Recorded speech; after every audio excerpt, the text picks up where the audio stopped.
Kia ora, boys and girls. Welcome to another episode of The Drop Clutch with me, Ricky V. In this series, I'm interviewing as many metal drummers from around New Zealand as I can get to, just to get some insight into what makes these guys and girls tick. Tonight's guest is a super fucking dope drummer from a really great band that's making all sorts of noise around the world. I have Kit Jenkins from Claemus. Kit, how we doing, bro? Yeah, good man. Really good to be here. Thanks for having me on. Fucking absolutely. Glad to have you here, man. So, to get us started, Kit, why don't you tell us a little bit about your history, about the history of Claemus as well? That'd be a really great place, all that good stuff. Yeah, cool. So I started drumming when I was about 12 years old in primary school. But realistically, I probably didn't get that serious about it until I was about 15. So I joined my first band in high school when I was 15, kind of like rock, Foo Fighters kind of style. But towards the end of high school is when I met Taylor, who's the singer and guitarist of the band. And we formed Claemus, started playing together probably about 2011, 2012. So, bro, it's been a project for a while, you know. But then, so we recorded an EP, and then a few singles. Fast forward to 2021. That's when we recorded our first album, Daydream. And then since that, we've released about three singles, and we released our latest single, Shallow. Probably, I think about it's been out for a few weeks now, so that will be part of a bigger EP to come later this year. Sure. Fucking very exciting, man. Very, very exciting. Yeah. So you Mm. mentioned that you started drumming when you were 12. What was it that got you started? um, it was literally these two guys who are part of like a music tuition company came to our school, and it was just a drummer and a guitarist, and they were jamming some Metallica, and everyone else was doing it, so I was like, okay, I'll just give this a go. But yeah, sort of just took it up. And I wouldn't consider myself a natural. Like I've really had to work quite hard over the years. But yeah, that's it. But again, it was playing in bands, man, like anything else. That's when it all started to make sense. Like playing with people is what really drives me. Absolutely. Absolutely. And playing in front of people. Playing in front of people. Yeah, for sure, bro. For Oh, huge sure. motivator. So, Kit, can you tell us who some of your favorite drummers are and whose style do you think has influenced your playing the most? Yeah, for sure, man. I was thinking about this earlier actually, and the very first drummer that got me excited about the drums was a drummer called Ian Pace from Deep Purple. Oh, yeah. Like seriously legendary drummer. And then from there, I'd say the next one was probably Abe Cunningham from Deftones. And Hmm. still a big one for me. Like I really like how he will just often strip his playing back quite a bit, but it's all the little ghost notes and the flams, which really add nice little flavors to his playing. I really like the subtlety there. But then after that, it was guys like Nick Peterson from Northlane, and then a lot of the Aussie prog guys like Steve Judd from Carnival, a guy called Luke Williams from Dead Letter Circus, Lucius Boric from a band called Cog. Yeah, just those guys who have a really good sense of groove, but like can turn on the chops when they need to. Sure, sure. And anybody who's heard your playing will definitely see the influences there for sure. Big Absolutely. time, man. Big Yep. time. Yeah, cool. So being in Claemus and playing the shows that you guys have, you've obviously got to see a lot of really great drummers. Not Mm. to single anybody out, or put anybody above the rest, but kind of. Can you tell us who the your favorite drummer that you've seen live is? That is such a hard question to Sure. answer rather. But purely like just in terms of like bands I've played live with.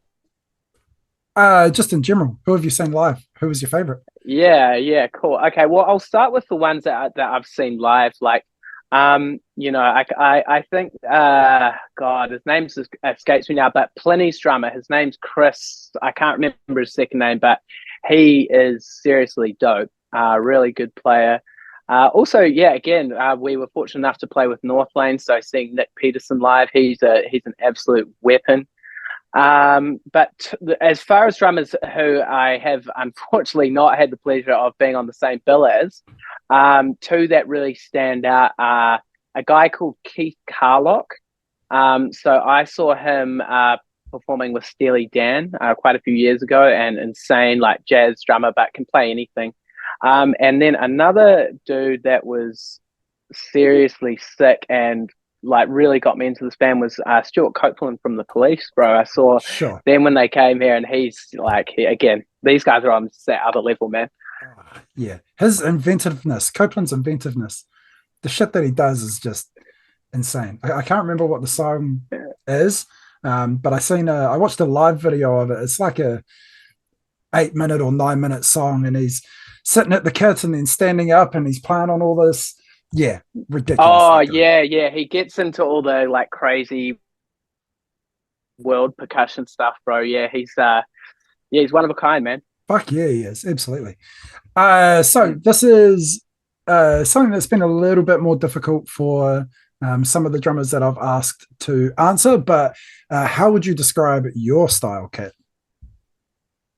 It's interesting you asked that actually, because I was having a chat to one of my early drum teachers the other night, a guy called Rick Cranston, a welly guy, like again, beast of a player, really good guy. We're talking about this, and it's something that is actually quite hard to define when looking at yourself. It's very easy to identify with other people, of course, but if I was, I guess, try and break down my playing, I think even though I play kind of busy prog music, at my core, I do like to think of myself as a groove player and sort of outlining the key beats in the song. And I'm quite happy to play time. But also, I guess when I am playing fills, I would like to think that it's in service of like a transition, of into another part. So it serves a purpose. But some other things I would utilize quite a lot, a lot of linear patterns, so a lot of like breaking up of things between my hands and my feet. Sure. I'm a big fan of kind of trying to, I guess, manipulate the pulse throughout a song just by, adding or subtracting a various subdivision. Yeah, I guess that's probably the best I can do for you right now. Sure. No, hey man, that was a great answer. Thank you.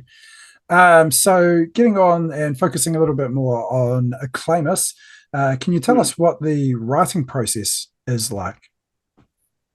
Yeah, well, when we first started, like most bands, we were very much a jam band. So, we would all kind of just shed the ideas out in the jam space. But like many bands now, we're very much operating the digital age. So often it will be a case of like either a Dan or Taylor, who are both the guitar players in the band. They will often come with a song that's almost three quarters complete, demo drums, and they're both actually really good at programming drums. And we'll kind of all learn it, we'll come together. But we definitely allow a long time for those parts to sink in, because there's been sometimes where things haven't quite worked. So we want it to be natural and us to be comfortable and like what we're playing. An example of that is our latest single, Shallow. That was initially, I think, in like two semitones down the key. So we've sort of just through merit of like playing it, refined it. But yeah, I mean, I think we all do contribute, but usually someone will come in with a very fleshed out idea and we'll kind of work off that. Sure. Now, Kez used to be your bass player, right? Yeah, bro. Yeah. Do you know Kez? Acquaintances, yeah. Sure. A really good bugger, He is great guy. Real great guy. Obviously a very strong presence with his bass playing. For sure. Absolutely. How has the feel of the band, this is getting a little bit more into it. How do you think the feel of the band has changed, or, perhaps the writing process or something like that? How has That changed going from Kez to, I'm sorry, I don't know your new bass player's name, sorry, bro, but going into the new bass player. Well, it's changed completely. And the reason why you don't know our new bass player is because we actually don't have one. Oh, So what? the way that we do it now is Dan and Taylor, when we're actually recording, they'll both share the duties of recording the bass parts, but we're just playing backings, bro. So Wow. yeah. So we're on like clicks and all the rest of it now. Sure. So yeah, it changed it dramatically. And as you know, Kerry, like still a real good friend of mine and like great player and pretty tough shoes to fill. Fuck yeah. Also he was great live as well. Like I definitely kind of fed off that energy. Sure. Um, so it's different, but both have their pros and cons. So like I guess the advantage of playing to I guess pre-recorded tracks is it does from a drumming perspective, particularly because our music's very like syncopated and largely to the grid. It does allow you to really lock in with that and be super consistent. But I guess the advantage of having a live bass player is that it gives it a bit more free form. It's a bit more improvisational at times. So both have their pros and cons. But I guess also from the perspective of like a touring band, it makes life a little bit easier. Obviously, three people as opposed to four. So from that side, it's quite good. But pros and cons to both, man. Oh, absolutely. Uh, I just want to talk to you a little bit about playing to a click for a second because Let's go. that's what we do in Teeth and Nails, Mm. and it is absolutely invaluable, and especially for me because I feel like my timekeeping can be a little abstract at times. So Yeah, bro. having that click there helps to keep me consistent, and it actually makes me feel better that I'm able to keep that consistency for my bandmates. There's a lot of bands out there that still don't play with a click, and it blows my Mm. mind. And there's guys that have been in bands for a long time that are now just saying, "Oh, we've only just started playing with a click." It's crazy to me that more bands don't. At least the drummer. When we first started playing to a click, it was just me. Now, it eventually morphed into everybody being on one.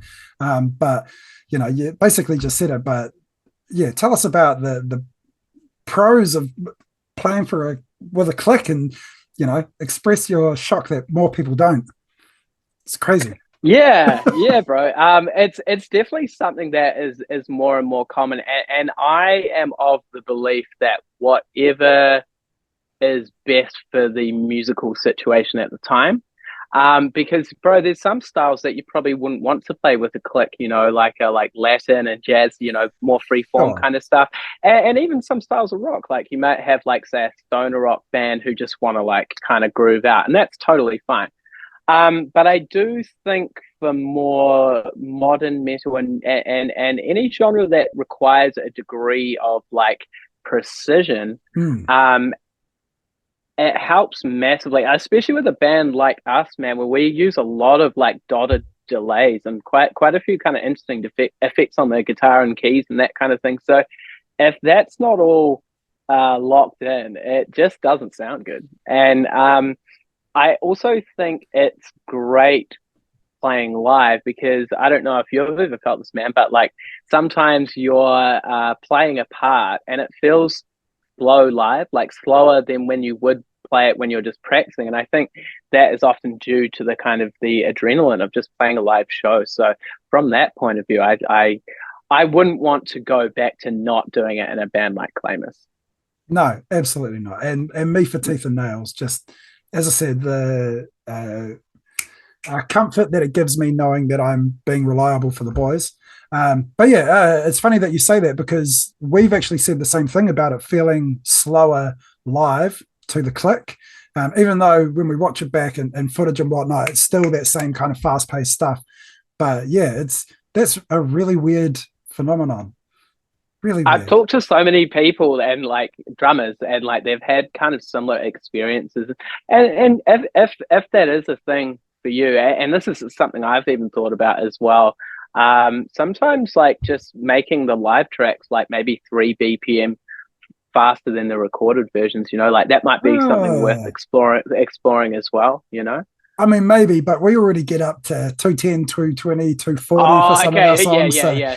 you know, Yeah. yeah, yeah. I hear But you, bro. Yeah, we're not hitting that, man. So yeah, nah, fair play, fair play. absolutely. So now getting back to you and your drumming kit, can you tell Mm. us about a specific technique that you are practicing or working on refining at the moment? Oh, there's always constant things that I'm looking to refine, but I always find myself going back to just the fundamentals, which are technique, single strokes, to a click. But I guess paying like just real attention to detail with regards to like uh, arguably getting a bit too granular at times, but like, am I releasing my fingers at the right time? Am I kind of like holding the stick in a way which is like ergonomical and allows me to kind of flow around the drum? So there's that. But things that are probably slightly more interesting is one thing that I just constantly come back to actually is this thing called the Rudiment Ritual that was written by a drummer called Alan Dawson, and it's basically a collection of like rudiments in succession, but you're playing that over like a bossa nova kind of foot pattern. So it's Ah, really, yeah, and dude, I can't even play through the whole thing. Like it does get quite hard, and you just have to be really patient with it. But over time, like you definitely, I've noticed anyway, like a much better coordination, which was something that um, I felt I really needed to work on, just because like when I would record parts sometimes, bro, and it would be some busy feet over some and hands doing something different, they just weren't quite lining up, and that was one way that I kind of addressed that. Another thing that I'm actually sort of working on at the moment is just playing like sort of like 4 bars of a groove, and then um, either and then 4 bars of like a fill, or 8 or however many it is. But instead of like doing even groupings of like 4 between my hands, my feet, it might be like groups of like 5 and 7. And then when you get to the end of the bar, kind of rounding it up so it still finishes in 4/4, but like thinking of those kind of like slightly um, more irregular groupings over like a 4/4 kind of setting. So that's been kind of fun to play around with. But yeah. sure. Sounds like a lot of fun. Playing Mm. different shit over the bossa nova on the feet. That's that sounds hard as fuck. Well, bro, I mean, it is, and it's still something that I have difficulty with, but it's like anything, man.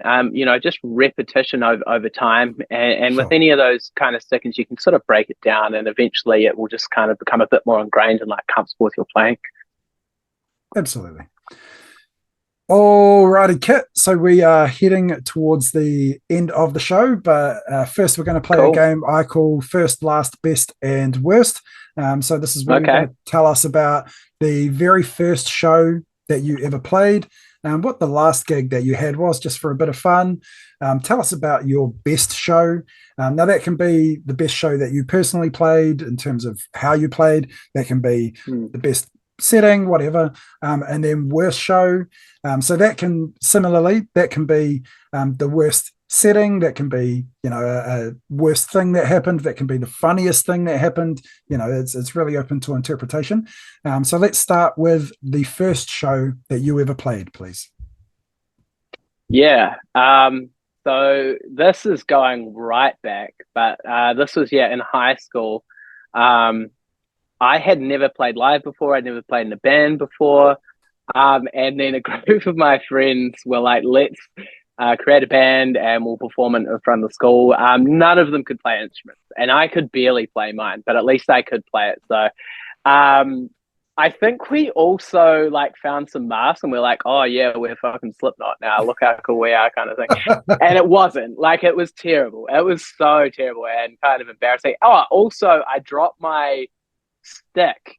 And this is actually where I learned a very key lesson. That's always to bring a spare pair of sticks on stage, because no one noticed I dropped my stick. And then eventually someone came and saved me. But yeah, that was a disaster. So that was my first gig. But as far as like first gigs and yeah, no, I'll leave it there with that one. So what was the next one? Most recent gig? Yeah, last gig that you played. Oh, sure. Yeah. So that was a sort of like smaller festival put on by Waxstar Touring, who are our booking agents. And that was in Butler's Reef, and that was called Rock Monsters. So that was with like North Lane, Ridden by Wolves, Caridian, Pull Down the Sun, LRD, Crooked Royals. So like pretty much all real good mates of ours. So Sure. that was such a fun time. And then best gig, there have been honestly a few moments, but I felt like a performance that I did pretty well at was towards the end of last year. We did a very small 3 show run, Christchurch, Auckland, Wellington. And the Wellington show that was at San Fran, I think we had a good night, and I felt pretty happy with everything, like good vibes, and yeah, man, that was a good time. Fuck yeah. And lastly, the worst show or funniest moment, worst environment, whatever. Take us through it. We're definitely, particularly in the early days when we used to like drink before show. We're like, we don't do any of that now. We haven't done so for years, but like, we definitely had some shitters. But I would say in terms of my like errors that I've made live that were just quite embarrassing, I'll give you two. So the first one, the first one was we're opening for, do you know Depths? Yeah. Yeah, like really sick band, like Oh, awesome. awesome. And we were trialing out a new song, and part of the song there was a section that was going to a breakdown, and I had to hit a sample, trigger a sample, my SPD sample pad to kind of like go into the new section. And we were like, everything was going fine. Got to the section, missed the sample, and instead of just like playing, instead of just like you know powering on through, I was like, nah, we're gonna have to stop the song and go Oh, from that part, bro. I was just inexperienced at the time, and that's why we're on that's why we're on clicks, bro, so I don't have to do any of that anymore. It's so good.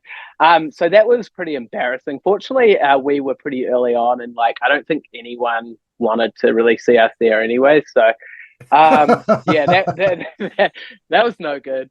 But the second one was, I guess, wasn't quite so bad, but similar vibes. Was we're playing up in Wanganui, with the bros, Pull Down the Sun, and some other mates of ours, and it was the same song actually. It was the same song where it's like quite a lot of double kicks. And it got to like a part where I just could not play with a single kick, and my pedal just like completely gave way. Like the drive shaft, the thing that yep. connects the two pedals, like that just completely gave way on me, and I was just like, nah, we're starting that one again. So that's what happened. I had to like go out and like fix my pedal, and everyone was just awkwardly like, what the fuck is this guy up to, kind of thing. So but anyway, it's been like I've kind of upped my game a bit since then, so it hasn't been too bad Sure. these days. Sure. And you know, as much as we hate to admit it, most drummers will have a memory of a time where we've just gone, nah, nah, it's done. We're over. Horrible. Yeah. But again, it's like everyone goes through it, and then like I think it was actually Kerry who really kind of put things into perspective. It's like, you know, you're thinking that this is a really big deal, but it's just a moment in time, and people have their own lives, and they're not going to give a shit about it by tomorrow unless it's some crazy shit. Otherwise, you know, happy day. Yeah, absolutely. Absolutely. I just want to actually give a quick shout out to the Pull Down the Sun boys. I fucking love those guys, man. All really great guys. Somehow, some way, they actually opened for Teeth and Nails for our EP release, for our second EP release, which is absolute madness. And we had people that we knew going, fucking why? And I was like, I don't know. I asked and they said yes. So big love to the Pull Down the Sun guys. Absolute GCs, a lot of them. Absolute Oh, I GCs. love those guys, man. They're all like great guys, and yeah, that doesn't surprise me. And they've got no ego about what they do. But yeah, Nah, killer band, great band. Great band, absolutely. Alrighty, so Kit, this is the very last part of the show. So this is where you get to make any plugs that you want to make and make any shout outs to anybody that you want to make a shout out to. Kit, sir, the floor is yours. Yeah, awesome, man. Well, firstly, like, thank you for doing this, man. Thank you for having me on, and like, hopefully we can grow it because like it's good to build up a community of drummers. So that first of all, just want to say that. But in regards to what we've got going on, Shallow is a part of a 4-track EP that we will be releasing hopefully within the next 4 months. So super excited about that, and I think it's by far the best thing we've ever done. So watch the space. When's this coming out? Because I may have a show announcement, but when do you reckon this will come out? I will get this edited and published in the next day or two. Will it be out before Thursday or after? Oh, before Thursday. Before Thursday. Okay. Well, I probably can't say this then because it has been announced, but okay. We've got a show supporting an Australian band that will be coming here with some other bands that we like. So that will be on the 4th of July. We're playing Meow, Wellington, and on the 5th of July, we're playing Whammy in Auckland. So I can't announce the band, but yeah, watch the space, and I think you guys will be into it. Fuck yeah, absolutely. And any quick shout outs to anybody?